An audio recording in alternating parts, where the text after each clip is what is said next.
Hello and good morning to all of you. Myself Randir Kumar, and I am a student of BSc Nursing second year and Dhanarwa School of Nursing and Paramedics. Here present the topic of diabetic mellitus. तो आज हम diabetic mellitus के बारे में जानते हैं. diabetic mellitus का introduction देखते हैं, टॉपिक्स टाइप्स देखते हैं और साइन एंड सिम्टम्स देखते हैं और कॉम्प्लिकेशन क्या क्या कॉम्प्लिकेशन होता है और मैनेजमेंट इसका देखते हैं. तो पहला है diabetic mellitus का introduction. Diabetic mellitus is a third leading cause of the death in many developed countries. ये बहुत सारे डेवलप कंट्री में थर्ड नंबर पे आते हैं डेथ कॉज करने से.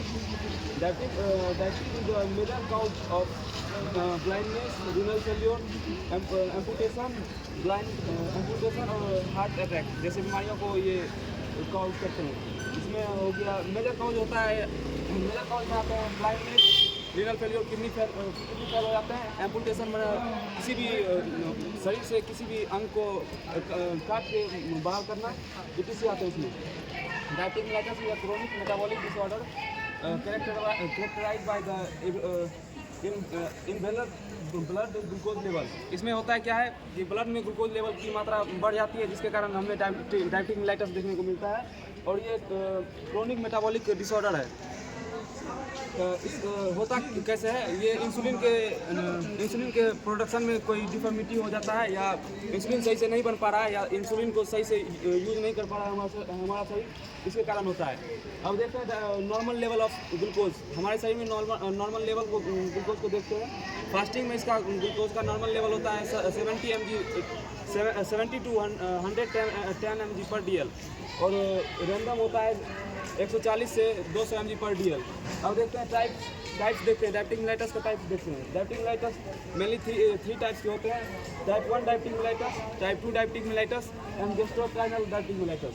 टाइप 1 डायबिटिक मेलाइटस में होता है type 1 diabetic mellitus an autoimmune condition where the immune system attack insulin production beta cell in the pancreas. इसमें होता क्या है कि हमारा शरीर ये एक इम्यून कंडीशन है, जिसमें ऑटो इम्यून कंडीशन है, जिसमें हमारा खुद का इम्यून सिस्टम अपने बीटा सेल ऑफ पेनक्रियाज पे अटैक कर देता है, जिसके कारण बीटा सेल ऑफ पेनक्रियाज का किल होने लगता है, जिससे इंसुलिन का प्रोडक्शन नहीं होता है. इसके कारण डायबिटिक मेलाइटस 1 देखने को मिलता है.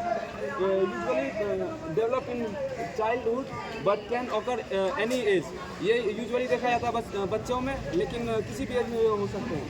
इसके लिए इंसुलिन थेरेपी देते हैं. और अब देखते हैं type 2 diabetic mellitus. Type 2 diabetic mellitus most common form of diabetic. ये सब ज़्यादा डायबिटिक मेलाइटस 2 ही देखा जाता है. सभी किसी भी पेशेंट में डायबिटिक मेलाइटस ज़्यादा देखा जाता है. ये लगभग 90% केसेस में यही देखा जाता है. डायबिटिक मेलाइटस होता कैसे है? Cause by the insulin resistance and gradual decline in insulin production. इसमें होता क्या है कि इंसुलिन का प्रोडक्शन तो होता है, लेकिन कम अमाउंट में होता है, जिसके कारण हमारा जो ग्लूकोज होता है वो बाइंड नहीं कर पाता है इंसुलिन से, और पूरे सेल तक नहीं पहुंच पाता है, जिसके कारण डायबिटिक मेलाइटस 2 देखा जाता है. इसका strongly associated with the obesity, sedentary lifestyle and genetic factor. इसका होने का कारण हो सकता है ओबेसिटी हो सकता है, sedentary लाइफस्टाइल हो सकता है, और जेनेटिक फैक्टर भी हो सकता है. इसको मैनेज कैसे किया जाता है? पूरा लाइफ स्टाइल चेंज करके मैनेज किया जा सकता है, और ओरल मेडिकेशन के द्वारा, और कुछ केसेस में इंसुलिन का भी उपयोग करते हैं. अब है गैस्ट्रोइंटेस्टाइनल डायबिटिक मेलाइटस. इसमें होता है क्या, it is develop during pregnancy and usually resolve after child birth. ये प्रेगनेंसी के दौरान होता है, क्योंकि प्रेगनेंसी के दौरान हार्मोनल चेंजेस होते रहते हैं, जिसके कारण ये डेवलप करते हैं, और यूजुअली रिजॉल्व हो जाते हैं, क्योंकि बच्चे के जन्म होने के बाद ये यूजुअली रिजॉल्व हो जाते हैं. और इसमें लेकिन इसका खतरा रहता है, जो कि डायबिटिक मेलाइटस 2 कॉज कर सकता है. दोनों में, बच्चे और माँ में, दोनों में कर सकता है. इसका साइन एंड सिम्टम्स देखते हैं. इसमें पॉलीडिप्सिया होता है, जिसमें प्यास ज़्यादा लगता है, और पॉलीयूरिया होता है, यूरिनेशन ज़्यादा होता है, पॉलीफेजिया होता है, जिसमें भूख ज़्यादा लगता है, और अल्टरनेटेड वेट लॉस होता है. ब्लडिंग रीजन होता है, देखने ब्लड इन रीजन होता है, और स्लो हीलिंग ऑफ वुंड धीरे धीरे बढ़ता है, और फ्रीक्वेंट इन्फेक्शन. इसमें कोई भी इन्फेक्शन तुरंत लग जाता है. अब देखते हैं complication. Chronic high blood sugar level can lead to microvascular complication, जिसमें रेटिनोपैथी आता है, जिसमें कि रेटिना में होता है पतले पतले ब्लड वेसल्स होते हैं, जिसमें ऑब्स्ट्रक्शन काउज कर देता है, जिससे ब्लड फ्लो सही से नहीं हो पाता है।